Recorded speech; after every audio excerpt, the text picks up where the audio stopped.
Look at you. You're actually proud of it, aren't you? That humble look, that I don't care about appearances attitude. You think you're being authentic? You think you're being real? Let's stop the charade. You aren't being authentic. You're being invisible. And in the world of power, invisibility is a slow-motion suicide. You taught them to treat you this way. You walked into the room with your shoulders slumped and your clothes screaming, "I'm harmless." And then you had the audacity to wonder why they passed you over for the promotion, the girl, or the respect you think you deserve. Machiavelli didn't care about your golden heart.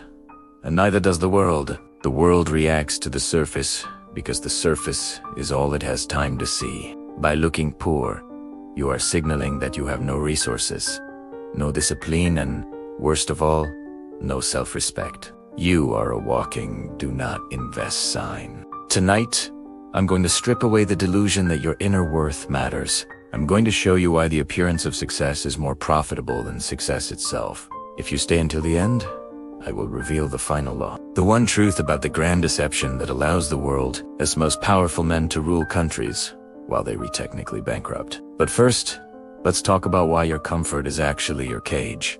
1. The halo of competence. The Machiavellian mirror.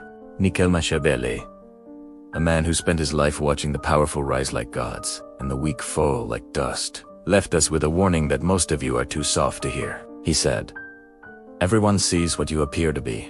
Few experience what you really are." Now, let's translate that from 16th century into the cold reality of the 21st century. The world does not have time to discover your soul. It has precisely 3 seconds to decide if you're a predator to be feared, a peer to be respected, or a peasant to be ignored. You've been told that inner beauty is what counts. That's a lie fed to the masses to keep them compliant. In the halls of power, the mirror is the only judge that matters. People don't react to your reality. They react to the perception of your reality. If you look like a man who has mastered his environment, the world will treat you like a master. If you look like a man who has been defeated by his environment, the world will happily finish the job. This is the Machiavellian mirror. You aren't just wearing clothes. You are constructing a psychological fortress.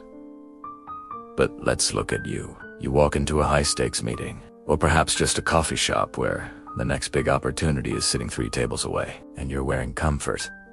You call it being low-key. You call it not being superficial. You believe, with a touching, childlike naivety, that if you are good at what you do, people will eventually notice. You think your messy hair or your scuffed shoes are just quirks of a creative mind? You think your cheap watch or your wrinkled collar do not matter because you have a high IQ or a great personality? You are the problem. You are arrogant enough to think you can ignore the primal, lizard brain wiring of every human being you meet. Psychology calls it the halo effect. When a person sees one positive trait like a sharp, expensive-looking appearance, their brain automatically stretches that positivity to cover everything else about you. They assume you're smarter, more capable, more trustworthy, and more disciplined. Conversely, when you show up looking like a man who can't even manage his own laundry, their brains trigger the horn effect. They see the wrinkled shirt and subconsciously assume your finances are wrinkled. They see the cheap shoes and assume your ambitions are cheap. You have lost the battle before you've even opened your mouth to say hello. You're not being real. You're being a victim of your own laziness. The strategic law is absolute. You must weaponize the halo of competence. You must treat your physical presentation as a psychological operations, psyop campaign. This isn't about fashion. Fashion is for followers. This is about social armor. Your goal is to create a visual argument so overwhelming that it silences doubt. First, you must understand the tax of entry. The world charges a tax for respect. If you look poor, that tax is high. You have to work twice as hard, speak twice as loud, and be 10 times as brilliant, just to get a seat at the table. But if you look wealthy, if you look resourced, the tax is waived. People lean in when you speak. They offer you the benefit of the doubt. They open doors because they assume you belong on the other side of them. To execute this, you must adopt the uniform of the elite. The fit is the message. A cheap suit that fits perfectly screams discipline. An expensive suit that fits poorly screams fraud. The fit tells the world you pay attention to the details that others miss. The grooming is the guard. Your hair, your skin, your nails.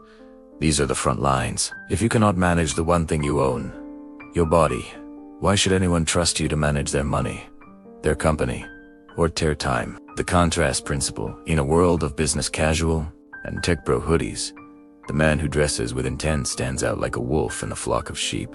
You don't want to fit in. You want to dominate the visual landscape. Even if your bank account is empty, your silhouette must be full. You buy one high-quality item instead of 10 pieces of junk. You learn the language of textures: wool, silk, polished leather. These aren't just materials. They are signals of status that bypass the conscious mind and go straight to the ego. You are creating a false mirror. You are showing the world the man you are becoming, not the man you were this morning. By the time they realize the wealth was an illusion, you will have used the doors your appearance opened to make that wealth a reality. That is the Machiavellian way. You don't wait for power to dress the part. You dress for the power, and the power eventually finds its rightful owner. Remember, the world is a stage. Most people are just the audience. Are you going to keep sitting in the cheap seats? Or are you going to put on the costume and take center stage? 2. The high cost of authenticity. There's a particular kind of modern poison that people drink like water. They call it authenticity. They tell you to be yourself, to show your true colors, to wear your heart on your sleeve. Machiavelli would have laughed in their faces. He knew that the man who shows his heart is simply showing his enemy where to strike. In the Prince, he noted that a ruler must often be a great pretender and dissembler. Why? Because people are simple. They are preoccupied with their own needs and the immediate appearance of things. Authenticity is a luxury for the irrelevant. For those who seek power, being yourself is a strategic blunder. The truth of who you are, your doubts, your struggles, your empty pockets, is your own business. To the public, you must be a monument. Solid, unmoving, expensive.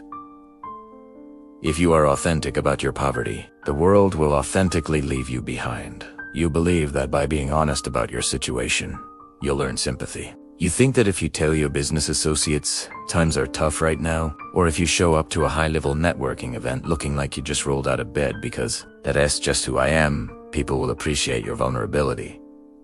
You couldn't be more wrong. Vulnerability isn't a bridge, it's a leak.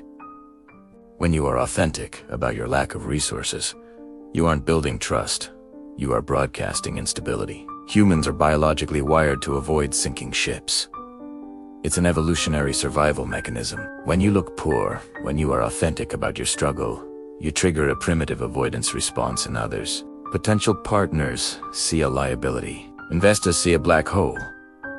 Friends see a burden. You are the one pushing them away by refusing to play the game. You think it is fake to dress better than you can afford or to act more confident than you feel? No, it's not fake. It's tactical. Your authenticity is actually just a mask for your lack of effort. You're using your true self as an excuse to be lazy and undisciplined. You're letting your internal chaos spill out onto the pavement.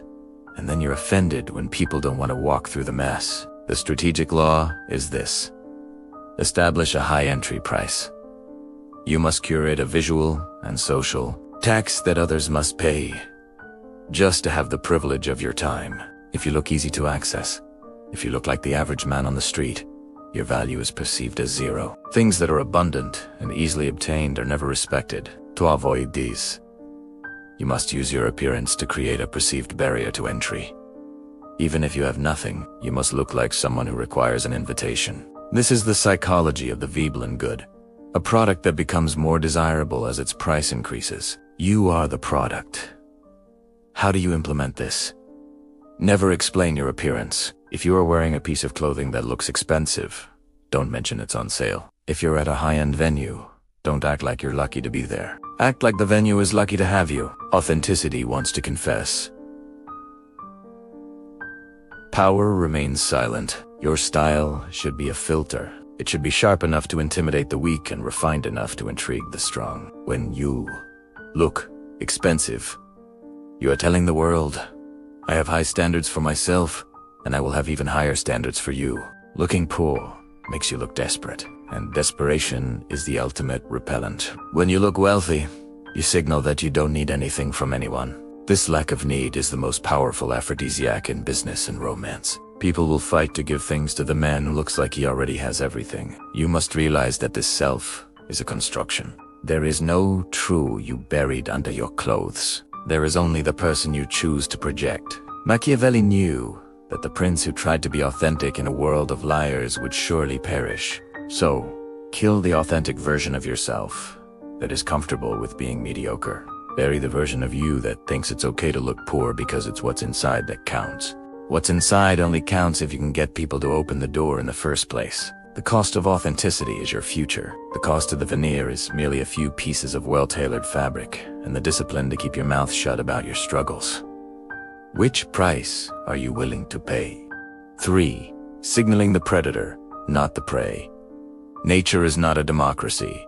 It is a hierarchy of consumption. Machiavelli understood this better than any modern psychologist. He famously asked whether it is better to be loved or feared. His answer was cold, since love and fear can hardly exist together. If we must choose between them, it is far safer to be feared than loved.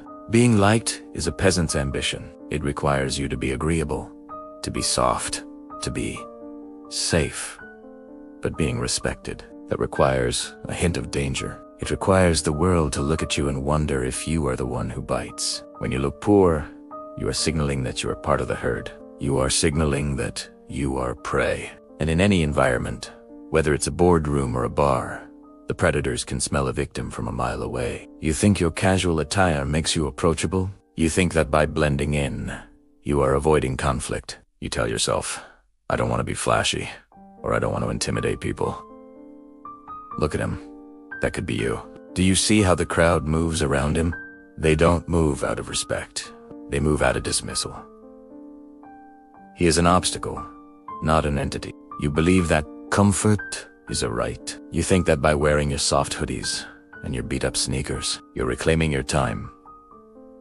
No, you are surrendering your status. You are signaling to every predator in the room, the manipulative boss, the exploitative friend, the social climber, that you have no defenses. Psychologically, humans assess formidability instantly. We look at shoulder width, the crispness of a jawline, the quality of the hide your clothes, and the steadiness of the gaze. When you look poor, you look diminished. You look like someone who can be pushed, someone who can be ignored, someone who won't fight back because they don't have the resources to sustain a war. You are wearing a white flag and calling it streetwear. The strategic law is, adopt the aesthetic of the threat.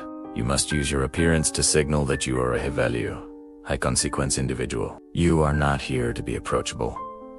You are here to be dealt with. A predator doesn't need to growl to let you know he's dangerous. His presence does the work for him. To signal that you are the one in control, you must master the visuals of dominance. Poor people wear clothes that collapse on them. They wear fabrics that sag, wrinkle, and lose shape just like their resolve. You wear structure, padded shoulders, sharp lapels, stiff collars. You are creating a silhouette that occupies space with authority. You are signaling that you are armored for the world. Bright colors are for jesters, and those seeking attention they haven't earned. The predator moves in neutrals, deep blacks, charcoal grays, midnight blues. These colors suggest mystery, seriousness, and a lack of need for external validation. You aren't asking to be seen. You are demanding to be acknowledged. A predator is never messy. A lion spends hours grooming because a matted mane is a sign of sickness. If your shoes are scuffed, if your watch is cheap plastic, if your shirt has a loose thread, you have a wound. And the world will pick at that wound until you bleed out. Precision in your appearance signals precision in your tactics. When you look like you have the resources to ruin someone, or to elevate them, the way they talk to you changes. The prey gets interrupted. The predator gets listened to. The prey has to explain themselves. The predator simply states his terms. You must realize that the world is constantly testing you. Every time you step outside, you are being scanned. If the scan returns poor, weak, you'll be treated with the casual cruelty the world reserves for the bottom of the food chain. But if the scan returns rich, dangerous, the world clears a path. Stop dressing for the life you have, and start dressing for the damage you could do if someone crossed you. Looking poor is an invitation to be bullied. Looking powerful is a standing order for the world to stay in its place. Which one are you? The one who gets eaten, or the one who decides who eats? Let's pause for a second. You're still here. That means you've either realized you've been a victim of your own humility for years, or you're terrified that everything I'm saying is true. Good. Terror is a great motivator for change. Most people will watch this, feel a little uncomfortable, and go right back to their wrinkled shirts and their authentic poverty. They will keep wondering why they are being ignored while they play by the rules of a game that was designed to make them lose. But you're still watching. You're starting to see the strings. If you want to stop being a spectator and start being an architect of your own reality, you need to be in the room where the real conversations happen. This isn't for everyone. It's for the few who understand that power isn't given, it's manufactured. Join the inner circle. Subscribe to the Shadow Mind Lab. We don't do motivational fluff here. We deal in the cold, hard mechanics of human nature. If you're ready to weaponize the truth, hit the button. If not, well, the masses always need someone to look down on. Your choice. Now, let's get back to the remaining brutal laws. Because if you think looking like a predator is hard, wait until you see how the world's elite use the grand deception to rule while they own absolutely nothing. 4. The Currency of Intimidation. Machiavelli once wrote, "The promise given was a necessity of the past. The word broken is a necessity of the present." In the world of social hierarchy, the promise you give when you walk into a room is your appearance. If you look like a man who can be stepped on, you have given the world permission to do so. If you look like a man who commands a high price, you have issued a warning. Respect is a rare commodity. It is almost never given freely. It is extracted. It is seized through the subtle, unspoken threat of social or professional exclusion. This is the currency of intimidation. It isn't about being a tough guy or a bully. It is about possessing a presence so refined and so deliberate that people naturally assume you have the power to destroy their comfort. When you never look poor, you are constantly holding a high-value note that the world is terrified to default on. You believe that being nice is your greatest asset. You think that if you are approachable and unassuming, people will feel comfortable around you and, therefore, want to help you. You are confusing comfortable with contemptible. When people are too comfortable around you, they stop fearing the consequences of offending you. They miss your deadlines. They forget your name. They forget to invite you to the closed-door meetings where the real money is made. You are responsible for this. By dressing down, by looking accessible, by looking poor, you have lowered the stakes of interacting with you. You have told the world, it costs nothing to ignore me. Psychologically, humans are governed by the expectation of consequence. When we meet someone who looks like old money, even if it's a carefully crafted lie, our brains go into a state of alert. We wonder, who does he know? What can he do to me? What can he do for me? By looking poor, you remove the threat from the equation. You become a zero-consequence individual. You've made yourself socially cheap, and the world treats you with the same care it gives a disposable plastic cup. Use aesthetic intimidation to control the room. You must look like the man who can fire the person who hired you. Intimidation through appearance is a silent weapon. It works on the subconscious before a single word is exchanged. It is about creating a social distance that others are afraid to bridge without your permission. While everyone else is leaning into the relaxed trend, you lean into the structure. A blazer with sharp shoulders, a coat that falls with weight. This isn't just clothing. It's a boundary. It signals that you are not one of the guys. You are an institution. Look at the most powerful figures in history. They understand contrast. Crisp white shirts against dark, heavy wool. Polished silver against black silk. This visual sharpness mirrors a sharp mind. It tells people that you are a man of high resolution, that you see the details they miss, and you won't tolerate mediocrity. Poor people smile to appease others. They smile to look friendly because they need something. A predator smiles only when he is already won. Use your appearance to project a resting state of authority.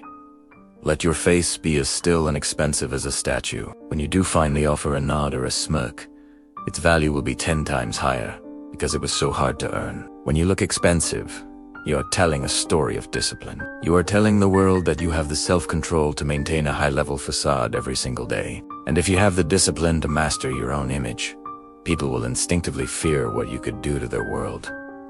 If you turned that discipline toward them, this is the currency of intimidation. It buys you the one thing niceness never will: obedience. It buys you the silence you need to think, the space you need to move, and the respect you need to lead.